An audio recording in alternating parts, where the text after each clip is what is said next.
Welcome everyone. Tonight if you're alone, lights off, headphones on. Get ready. Imagine you're a grave digger, digging up an ancient grave that's been buried for hundreds of years.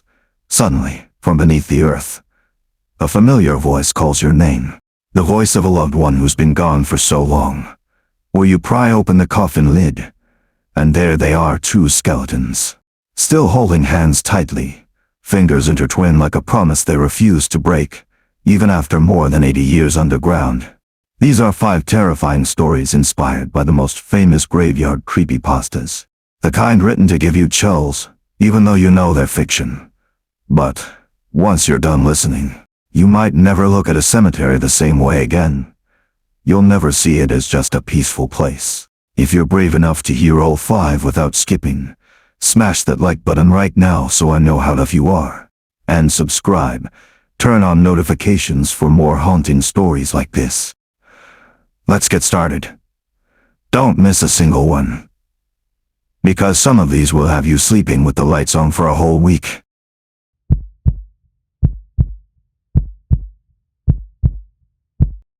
If a voice calls your name in the darkness, you'd turn around, wouldn't you?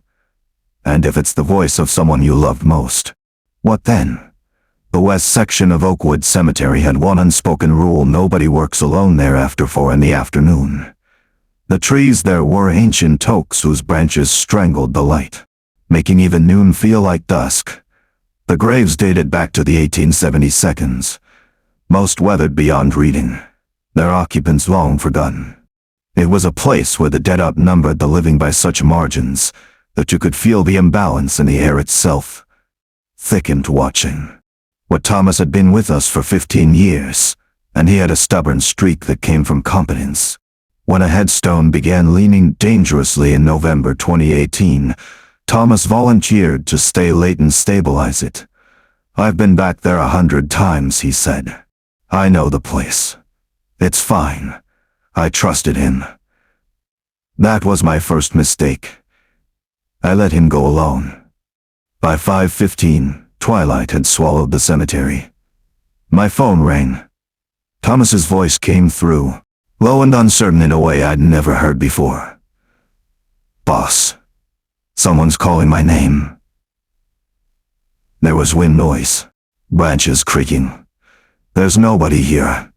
I can see the whole area, but I keep hearing it, clear as day. Someone saying Thomas, over and over. A cold feeling settled in my stomach. Get out of there. Leave the stone. Come back tomorrow." Silence. Just wind and breathing. Then so quiet I almost missed it. It's my mother's voice. The line went dead. I grabbed my keys and flashlight, racing through the maintenance road. When I reached West Section, I found his phone lying face up on the ground, screen glowing. Then my flashlight found him. Thomas was sitting cross-legged beside a grave marked unknown woman. D. 1887. His back was to me, and he was talking. His voice animated like we were at a staff barbecue, except there was no one else there. He was saying nothing. "You always told me that. I'm sorry I didn't call more often." He paused as if listening. Then he laughed, a sound of pure joy. "I missed you too. So much." "Thomas," I said firmly. He didn't react. I moved closer and saw his face. He was smiling, tears running down his cheeks, his eyes focused on empty air with complete conviction. "Thomas," I said again, louder. He turned, and the smile on his face was beatific. "Boss, she's here. My mother. She's right here. She's been calling me, and now I can see her. She says she's been waiting. She wants me to stay just for a little while." I haven't heard her voice in 10 years. I knelt beside him, placing a hand on his shoulder. "Thomas, listen to me. Your mother died in 2008. You spoke at her funeral. You read that poem she loved." His smile faltered. Confusion crossed his face. "But she's right here." He looked back at the empty air, and I watched something crack in his expression. "Mom?" His voice was suddenly small, childlike. "Mom, where did you go?" The silence that followed was terrible. Thomas stared at the space, and slowly, horribly, realization washed over him. His face crumpled. She was here, he whispered. She was talking to me. I heard her. I helped him stand, feeling him tremble. We made it back to the truck, and he didn't say a word the entire drive. A week later, he came back for 2 days before handing me a resignation letter. Boss, can I tell you something? He asked. The scariest part wasn't hearing her voice. It wasn't even seeing her. The scariest part was how much I wanted it to be real. How badly I wanted to believe. That voice knew exactly what I needed to hear. It knew I'd been carrying guilt about not visiting her more. It knew I still pick up the phone sometimes to call her before I remember she's gone. It knew me, and it used that. If you hadn't come, I would have stayed there all night, maybe longer.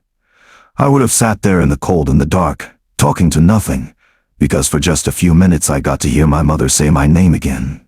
Thomas moved to Oregon, but his words stayed with me.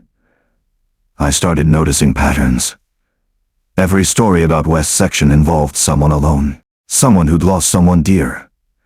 That unknown woman's grave was from 1887, no identification, no one to claim her body.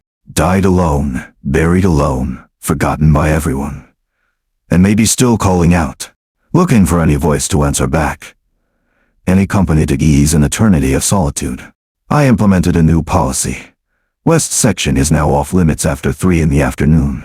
No exceptions, minimum 3 people required.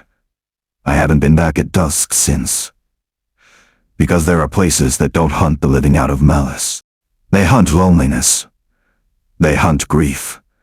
They hunt the wounds we carry that never close. And when they find those wounds, they don't need to drag you screaming. They just need to speak in the right voice, call the right name, and you'll walk into the darkness on your own. Willingly, desperately, grateful for one more moment with what you've lost. The dead don't need to chase us. They just need to know our names and what we miss most. And once they know that, all they have to do is wait, and call, and we'll come to them. Love doesn't end when the heart stops beating. Sometimes it refuses to let the body decay. Sometimes it's stronger than death itself. In Section D of Oakwood Cemetery, beneath a modest granite headstone, lie Samuel and Clara Bennett. The inscription reads, "Together in life, together in eternity." 1940. Most visitors walk past without a glance, but I know what lies beneath that stone, and I know why their grave sits alone under the oak tree, given a place of honor though no living relative requested it. Samuel and Clara married in spring 1940, when war was pulling America toward its shores. Samuel had enlisted, and they married quickly, just 3 days together before he had to report for training. 3 days that became a lifetime, compressed and precious. They never made it past those 3 days. On their way back from a brief honeymoon, their train derailed outside Pittsburgh. 17 people died. Samuel and Clara were found in their sleeper car, still in each other's arms, so peaceful the conductor thought they were sleeping. Before the wedding, they'd written instructions if anything should happen to us. Please bury us together, hand in hand. As we promised at the altar, never apart. The families honored it. In 1940, they were laid to rest in a double casket, hands clasped together in a final embrace. For 83 years, they rested undisturbed. Then in 2023, the cemetery board decided to expand the access road, requiring relocation of 14 graves, including the Bennetts. I fought it at every meeting, but budgets won. We followed every protocol, hired specialists, brought in forensic consultant drive. Sarah Chen, the day we opened their grave, the sky threatened rain. When we finally exposed the casket and prepared to lift it, I could see through gaps in the degraded wood that something was wrong. There was more preservation than there should have been. Dr. Ching noted it too. The soil conditions here aren't conducive to preservation. We should be seeing more decomposition. We opened it there to document the remains. I heard someone gasp. Dr. Da. Ching went absolutely still, her expression shifting to confusion bordering on alarm. Samuel and Clara Bennett lay exactly as they'd been positioned 83 years earlier. The flesh was gone, but the skeletons remained in perfect position, side by side, and their hands were clasped together. But it was more than that. The fingers were just touching. They were interwoven, bone threaded through bone in a way that made Dr. Ive Chen lean in with her flashlight, bewildered. "This isn't possible," she said quietly. She tried gently to separate one finger. Nothing moved. She tried again more firmly. The bones held fast. Bones don't do this.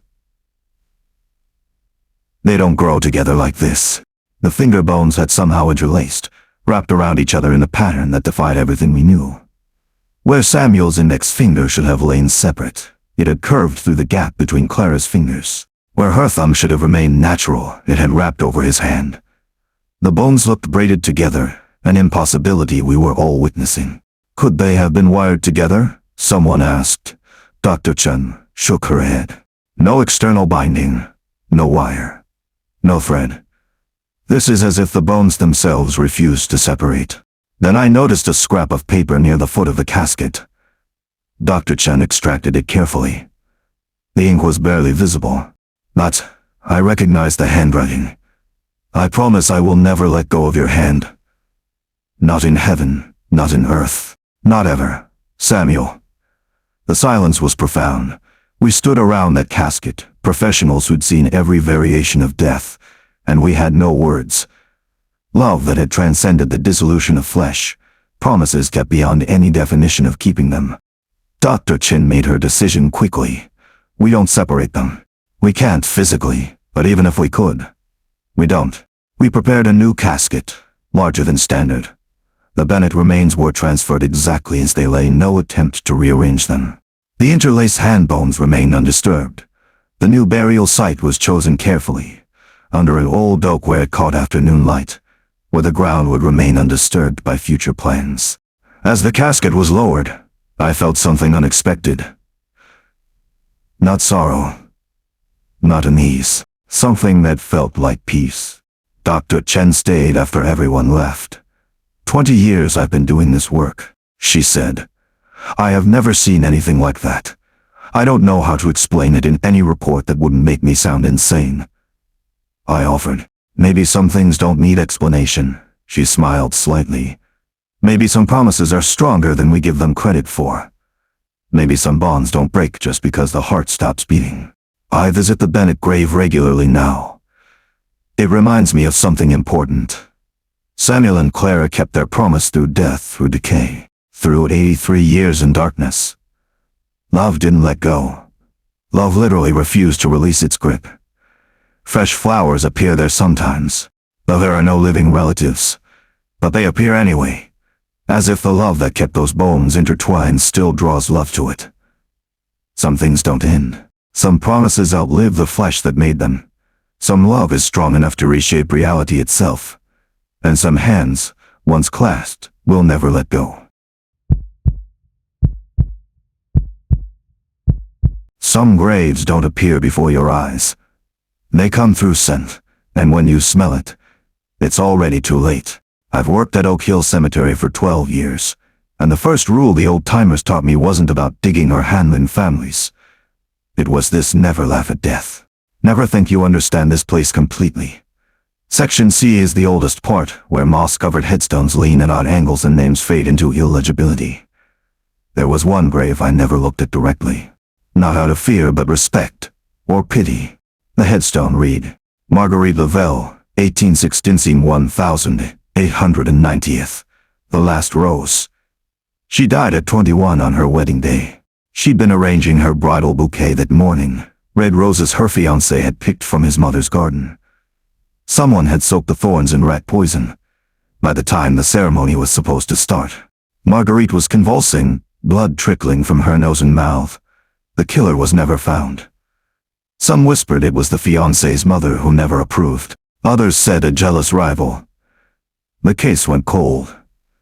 Marguerite was buried in her wedding dress, and according to her final wish scrawled on a note clutched in her hand, she was interred with that poison bouquet. So I may forever smell happiness, the note said. From 1891 onward, strange things began. Whenever someone dug near her grave, the scent of fresh roses would bloom in the air. Not perfume or dried flowers, but the living scent of roses at peak bloom, dewy and intense. But there were no roses, no flowers at all. Just that impossible fragrance rising from the earth itself. The old-timers developed a protocol, passed down through generations. When you smell the roses, you stop. You wait 3 seconds in silence. You bow your head. Then you say, "Forgive the disturbance. We're only working." I learned this my second week from Harold, who'd worked there 40 years. Trust me, son. You don't want to find out what happens if you don't. I followed the rule without question for over a decade. Then Davis came in May 2020. He was 24, cocky in the way young men are when they think they've seen everything. He made jokes about the graves, called the deceased customers, and laughed too loud among the headstones. But we were short-staffed, so I tried to teach him about respect his work required. We were preparing a new plot in Section C, about 15 feet from Marguerite's grave. Then around noon, the scent came. It hit like a wall, so strong my eyes watered. Fresh roses, hundreds of them. I immediately stopped and bowed my head. Forgive the disturbance. But Davis cut me off with a harsh laugh. Come on, man. These old-timer superstitions are ridiculous. It's probably decomposition gases. I said quietly, urgently, Davis, please. Just do it. He grinned. What's an imaginary dead girl gonna do? He turned toward Marguerite's headstone and raised his voice. Hey, Marguerite. Sorry about your wedding day, but some of us have actual work to do. The scent intensified, became almost choking. Then everything went quiet. The birds fell silent. The traffic noise faded. Even the wind stopped. Davis frowned. That's weird, he didn't finish. His foot slipped and he pitched forward into the grave we'd been digging. It wasn't deep, maybe 4 feet, but he went down hard. The sound he made wasn't a normal grunt. It was a scream, high-pitched and terrified. Davis. I dropped to my knees. He was scrambling backward, eyes wide and white-rimmed, clawing at the earth. Get me out. Get me out, get me out. He was shrieking. I grabbed his forearms and hauled. Fear made him light somehow, and he flew out of that hole, stumbling away, breath coming in ragged gasps. What happened? He couldn't speak at first, just stood there shaking, staring at the grave. His hands trembled violently. When words finally came, they were broken, stuttering. Something grabbed my ankle. When I fell, it grabbed me. I felt fingers, cold, so cold they burned. And nails, digging in. It was pulling me, trying to pull me down deeper. The scent of roses was still overwhelming. Look, Davis whispered, pointing at his leg. He pulled up his pant leg with shaking hands. On his ankle were 5 marks, 5 distinct bruises already purpling, arranged unmistakably, 4 on one side, 1 on the other. A handprint, as if someone lying down had reached up and grabbed hold. I felt my blood turn to ice. The marks were too perfect, too deliberate, and they were cold to the air around them, as if the flesh had been flash frozen. Davis was crying now, silent tears running down his face. I'm sorry, he kept saying. I'm sorry, I'm sorry. I said quietly, not to me. I walked to Marguerite's grave and placed my hand on the sun-warmed stone. He didn't mean it. He's young. He didn't understand. Please. He's sorry. The scent began to fade slowly, like someone was walking away. The birds started singing again. The wind picked up. Davis quit that afternoon. But before he left, he walked back to Section C and knelt at Marguerite's grave, placing a white rose on the headstone. The kind they sell at the gas station. Already wilting in the heat, but the gesture mattered. I heard later he'd left a note saying he couldn't come back, that he couldn't sleep without feeling that cold grip on his ankle. The bruises took 6 weeks to fade completely. I'm still at Oak Hill, still following the ritual whenever I smell those roses. I've trained 5 new workers since Davis. And I tell them all about Marguerite, about respect, about how some pain doesn't get buried with the body, how some longing stays in the earth, waiting. Last week I smelled the roses again while trimming grass near Section C. I stopped immediately, bowed my head, and spoke the words. The scent lingered for just a moment, then faded to nothing. As I resumed work, I noticed something I'd never seen before. On Marguerite's headstone, in the carved stone rose that topped it, there seemed to be moisture. Just a drop, catching the sunlight like a tear. I left a rose there myself that day. White, like the one Davis had left, because some sorrows are too deep for earth to hold. And some brides never stop waiting for their wedding day to finally end. I once watched a man age 30 years in a single night. Not from illness or fear, but because he stayed somewhere he wasn't supposed to be, during hours that don't belong to the living. It started in 2019 when 5 history students from the university asked permission to conduct overnight research at Oakwood Cemetery. They wanted to study 19th century mourning customs by experiencing them firsthand. The request was unusual, but not unprecedented, so I approved it with some misgivings. They chose Section D, the oldest part of the cemetery where graves dating back to 1802 sat beneath ancient oak trees, so thick their canopy blocked out the sky even at midday. The specific plot they selected had a headstone worn smooth by 2 centuries of weather, with only a single letter still visible, letter R. No dates, no inscription, just that one carved letter slowly being reclaimed by moss and time. The rules they set for themselves were strict. They would sleep beside the grave from sunset to sunrise, using no artificial light, no phones, no modern conveniences. Only paper journals and pencils to record their observations. At 11:47 that night, our security guard called me at home. His voice was tight with confusion.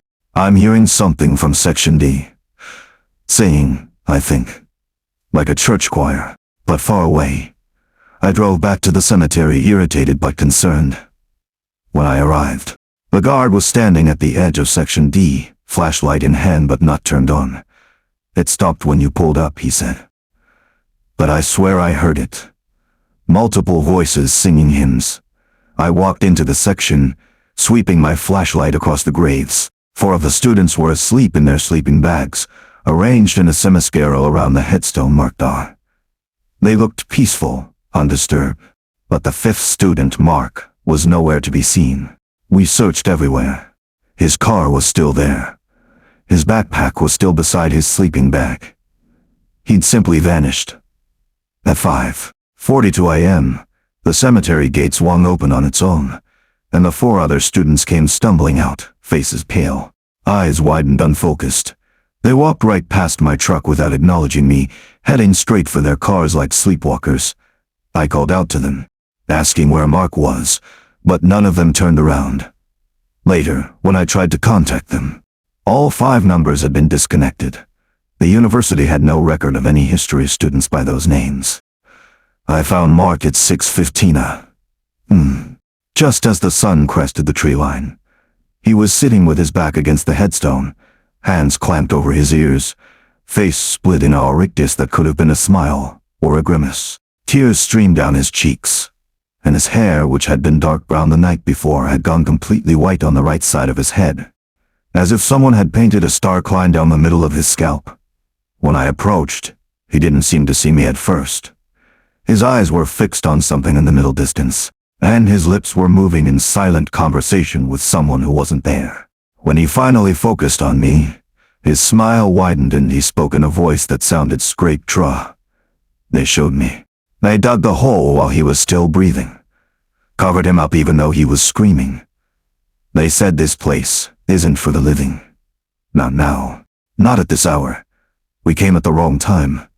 I helped him stand, but his legs buckled and I had to half carry him back to my truck. He kept talking the whole way, sometimes to me, sometimes to people I couldn't see.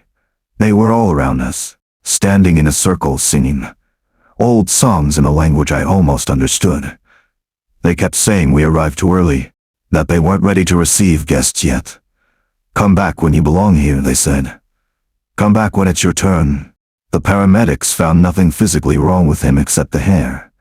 Spontaneous whitening can happen due to extreme stress, they explained, though usually not in such a precise pattern.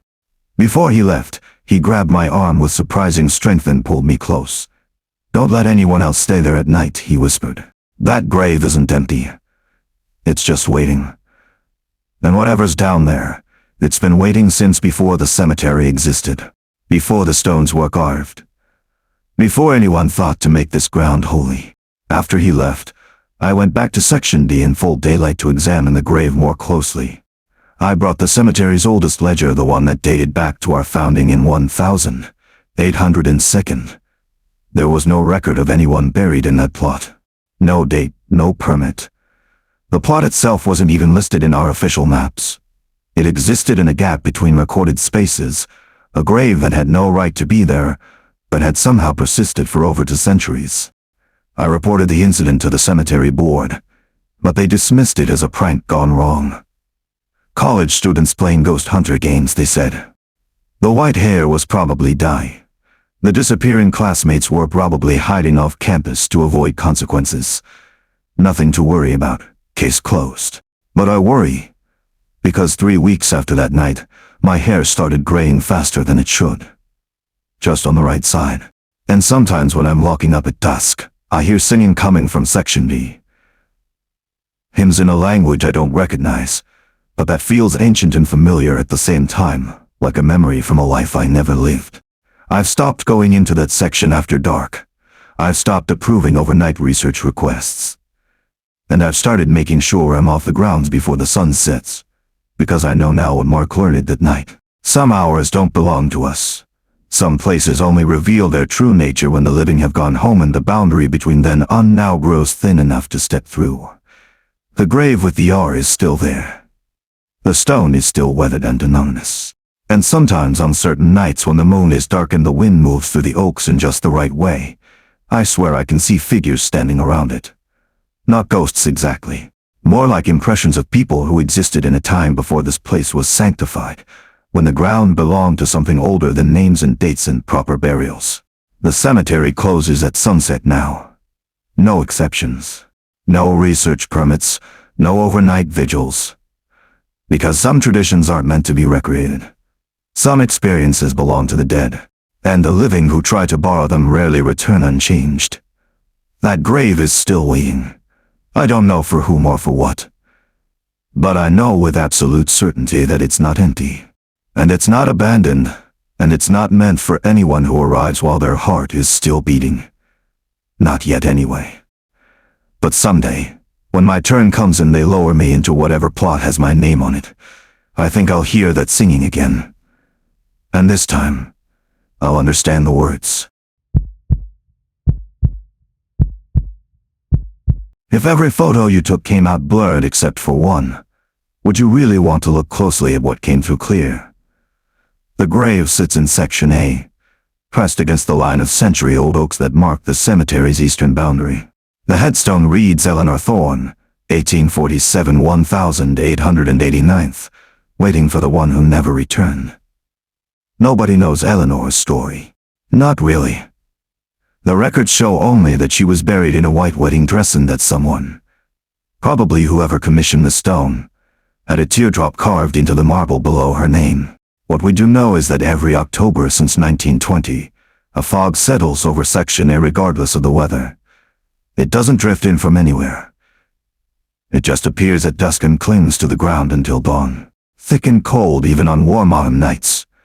People who walk through that section during October all report the same sensation, the feeling of someone standing just behind them. Close enough to feel their breath, but never there when you turn around. I've worked at this cemetery for 15 years, and I've learned to avoid Section A in October. Not because I'm superstitious, but because I respect the discomfort.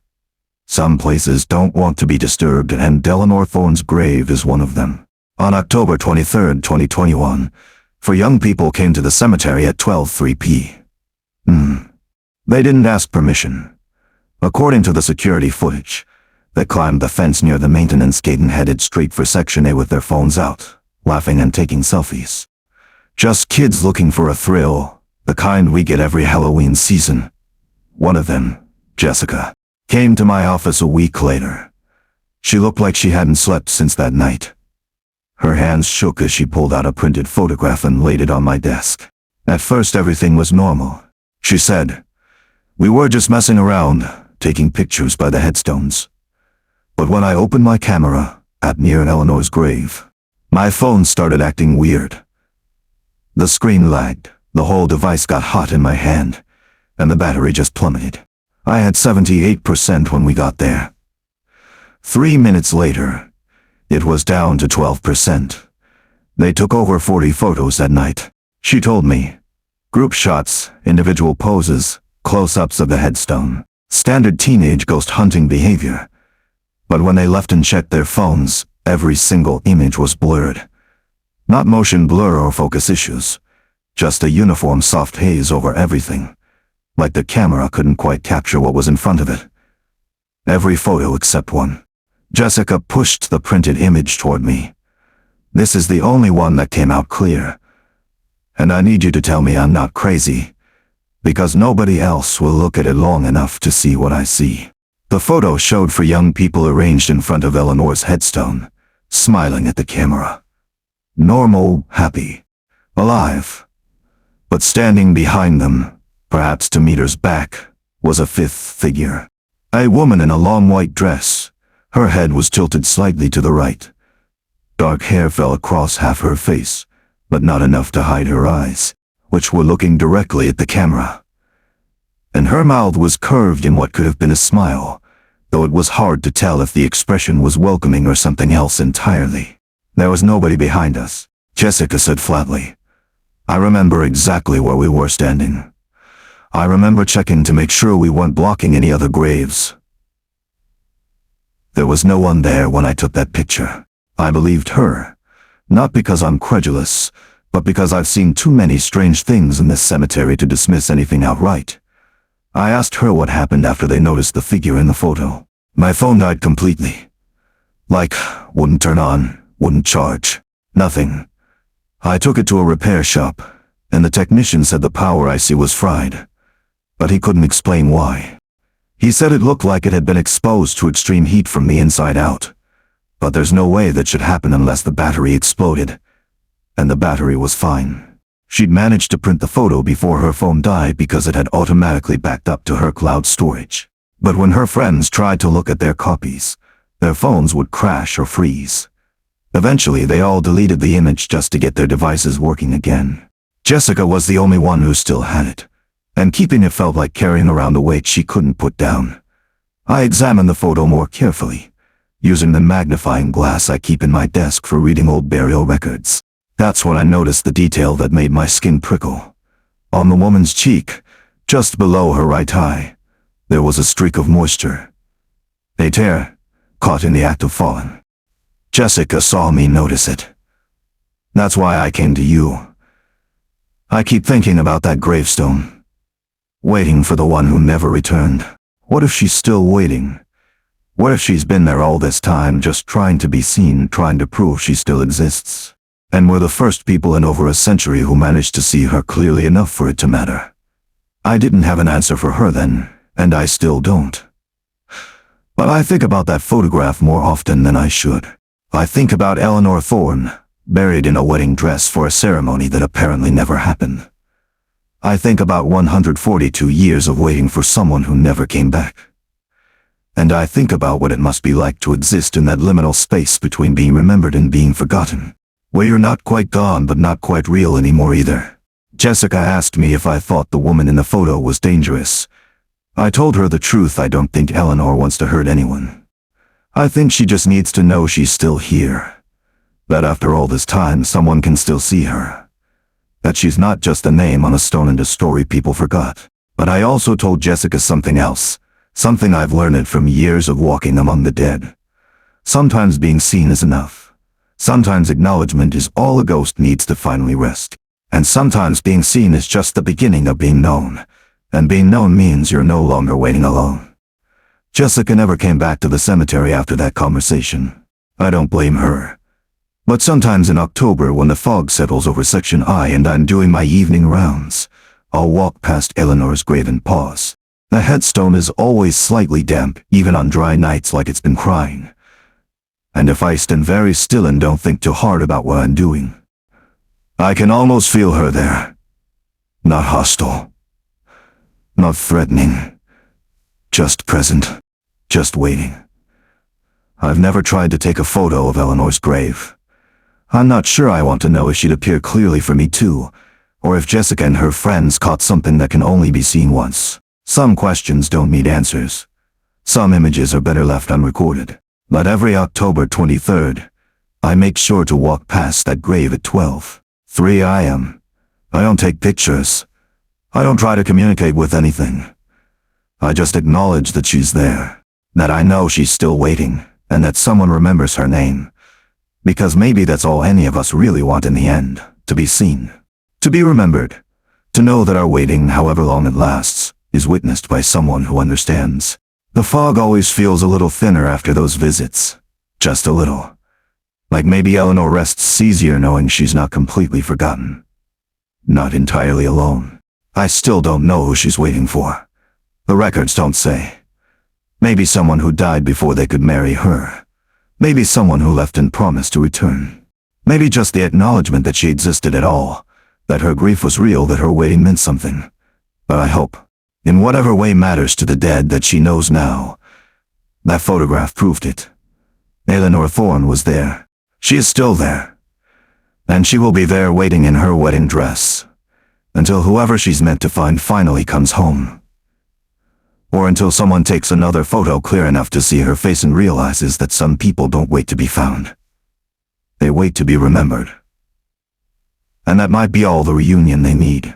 And that's the end of our 5 graveyard nightmares. Voices from the past. Unbreakable embraces eternal waits in the fog. Which one still has your heart racing? Drop it in the comment. I'll read and reply to everyone. These are all chilling creepypasta fiction. But if they've got you hooked, subscribe now and hit the bell for more late-night horrors every week. Thanks for staying till the end. The cemetery never sleeps, and neither will you tonight. Sweet dreams if you dare.